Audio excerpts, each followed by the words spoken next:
bientôt la rentrée, on va recommencer à porter des vestes. Du coup, je vous parle d'une pièce idéale à ressortir de votre garde-robe ou à choper si vous n'en avez pas. Il s'agit du trench ou du trench coat. C'est une pièce emblématique dont les origines remontent au début du siècle dernier. En fait, le trench coat est un vêtement militaire qui a été spécialement designé par Thomas Burberry. L'armée a fait appel à lui parce que les officiers à l'époque avaient besoin d'un manteau adapté au terrain, à savoir du coup Première Guerre mondiale, le nord de la France, la Belgique, deux théâtres d'opération où il fait froid, où il pleut, où il y a de la boue, et il a donc fallu créer un manteau qui protège des intempéries, qui protège des éclaboussures, mais qui reste quand même élégant parce qu'il s'agissait donc d'habiller les officiers. Burberry va donc dessiner un manteau assez long, assez simple mais bien pensé, avec des poches, une ceinture à la taille, un col qu'on peut lever ou plaquer en fonction des températures. Il n'oublie pas d'ajouter des pattes sur les épaules pour pouvoir y glisser les galons, de ceinturer aussi les poignets pour pouvoir soit retrousser les manches, soit y coincer les gants. Et le tout est taillé dans une matière qui s'appelle la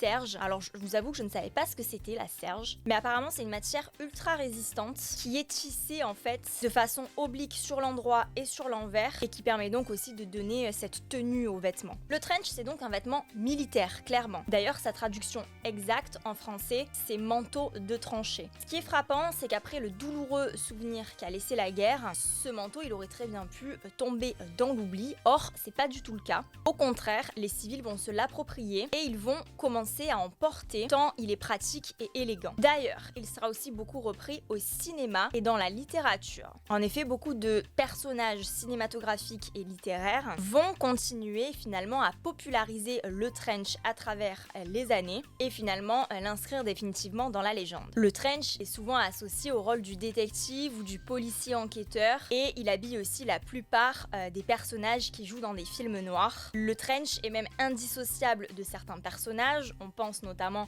à Tintin, à Colombo ou à Derrick. Par essence, le trench il est décliné en plusieurs coloris qui va des tons beige, camel, tabac au kaki, mais il s'est vu décliner au fil du temps en d'autres coloris, voire d'autres matières, comme par exemple dans le film Matrix, où en fait on a le trench en cuir noir qui a laissé un souvenir impérissable et une empreinte mode incroyable. Puisque cette pièce a été inventée par Thomas Burberry, on comprend dès lors pourquoi la marque a un petit peu le monopole du trench. Mais d'autres maisons en ont fait au fil du temps un élément de base de leur silhouette, comme par exemple Yves Saint Laurent, Tommy Hilfiger ou encore Balenciaga. Bon, il faut dire que c'est une pièce sublime qui va avec tous les styles, toutes les pièces. Et puis c'est un manteau, donc par définition, c'est un vêtement qui va un petit peu déterminer l'allure. Et là, en l'occurrence, ex-manteau d'officier, on a quelque chose de très classe, très élégant, quelque chose d'habillé mais tout en sobriété. C'est un manteau iconique, en cela qu'il a été popularisé par de célèbres personnages. Et tout ça finalement